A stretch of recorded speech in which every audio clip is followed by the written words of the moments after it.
اللہ الرحمن الرحیم الحمد للہ وکفا وسلام علی عبادہ الذین اصطفی اما بعد اعوذ باللہ من الشیطان الرجیم قل هل يستوي الذین یعلمون والذین لا یعلمون قال رسول اللہ صلی اللہ علیہ وسلم من سلک طریقا یلتمس فیہ علما سہل اللہ لہ طریقا الی الجنہ۔ آج پاکستان کے عظیم ادارہ جامعۃ الاحسان کراچی میں خدام العلماء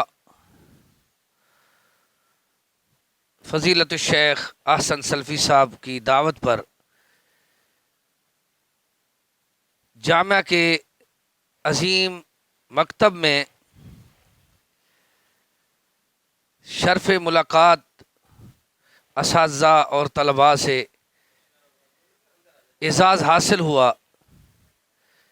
میں دعا کرتا ہوں اللہ تعالی ہمارے اس ادارے کو دن دگنی رات چگنی ترقی عزت عظمت عطا فرمائے۔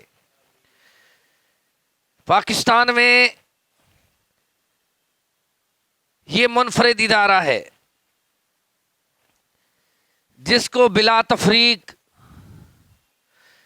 اہل علم کی ضیافت، میزبانی، اکرام، عزت و احترام کا شرف حاصل ہے۔ کہیں سے بھی کوئی اہل علم ابھی اپنی آمد کا ذکر نیٹ پہ کرتا ہے تو جامعہ کے کارکن ایئرپورٹ پہ اور اڈے پہ، پلیٹ فارم، ریلوے کے اسٹیشن پر ان کے استقبال میں پہلے موجود ہوتے ہیں۔ یہ اعزاز ہمارے بھائی محمد احسن سلفی حفظہ اللہ تعالی کو حاصل ہے۔ ہم دعا کرتے ہیں اللہ تعالی ان کے لیے یہ علماء کی خدمت اور طلباء کا یہ علم کا پھیلانا اللہ تعالی دارین کی فلاح نجات کا ذریعہ بنائے۔ آپ دیکھیں بہت کم ادارے ہیں جن کو یہ پتہ ہی نہیں ہے۔ بعض اداروں میں بڑے بڑے اہل علم چلے جاتے ہیں تو وہ ادارے والے ان کو پتہ بھی نہیں ہوتا۔ آپ حدیث پڑھیں تو حدیث میں آتا ہے 3 چیزیں رحمت ہیں، ایک ان میں مہمان بھی رحمت ہے۔ یہ میزبانی آپ روزانہ دیکھتے ہیں نیٹ پہ، کون کر رہے ہیں؟ جامعۃ الاحسان کی انتظامیہ کر رہی ہے۔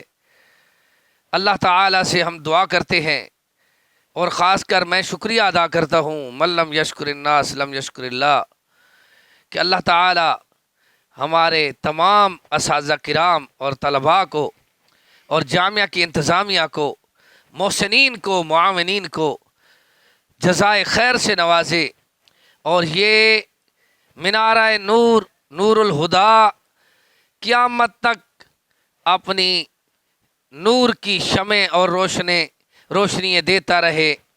اللہ تعالیٰ کے رسول صلی اللہ علیہ وسلم نے فرمایا جو آدمی علم کی طرف چل کر آتا ہے، قرآن و حدیث کے علم کی طرف، وہ ایسے ہے سہل اللہ لہ طریقا الی الجنہ، یہ جنت کا راستہ ہے اور یہ اللہ تعالیٰ کی خاص رحمت کا پیغام ہے۔ یہ اسلام کا قلعہ، یہ دین کا اللہ کے فضل سے بہت بڑا مرکز جس میں دنیاوی اور دینی تعلیم الحمدللہ بڑے منظم اور اہتمام کے ساتھ دی جا رہی ہے۔ میں تمام دوستوں کو یہ درخواست کرتا ہوں، یہ ادارے، یہ ایسے ادارے ہیں جن کے بارے میں قرآن کریم میں ہے للفقراء الذین احصروا فی سبیل اللہ، فرض تو ہے ہمارے اوپر زکوٰۃ کا ادا کرنا، لیکن اصل صحیح مصرف کیا ہے کہ آپ آئیں دیکھیں اللہ کے راستے میں پابند لوگ، مدرسین، طلباء ادھر بیٹھے ہیں، آپ اپنے ہاتھوں سے ان کو کھانا کھلائیں، ان کو لباس خرید کر دیں، ان کی میزبانی کا شرف حاصل کریں، ان کے قیام اور طعام میں، ان کے اس مہنگائی کے طوفان کے مشکل وقت میں آپ دستے بازو بنیں، کیونکہ قرآن ان طالب علموں کے بارے میں، طلباء کے بارے میں، علماء کے بارے میں واضح بیان کر رہا ہے۔ للفقراء الذین احصروا فی سبیل اللہ، صدقہ اور خیرات کے اصل مستحق وہ لوگ ہیں جو اللہ کے قرآن کی تعلیم، رسول پاک کے فرمان کی تعلیم میں اپنے آپ کو مصروف کر کے، پابند کر کے، کاروبار کو چھوڑ کر، دنیا کے معاملات کو چھوڑ کر اللہ کے گھر میں پابند ہیں۔ آپ سب کا حق بنتا ہے، میرا حق بنتا ہے، میرے تمام مسلمان خواتین و حضرات کا حق بنتا ہے کہ ہم سب لوگ یہ دینی ادارے، ان کے ساتھ محبت کا اظہار کریں۔ اللہ تعالیٰ سے دعا کرتے ہیں اللہ ہمیں اخلاص نصیب فرما، للہیت نصیب فرما، خلوص نیت نصیب فرما۔ قاری عبدالرحیم کلیم، مرکز توحید ڈیرہ غازی خان، امیر مرکزی جمعیت اہل حدیث ضلع ڈیرہ غازی خان، وآخر دعوانا ان الحمدللہ رب العالمین۔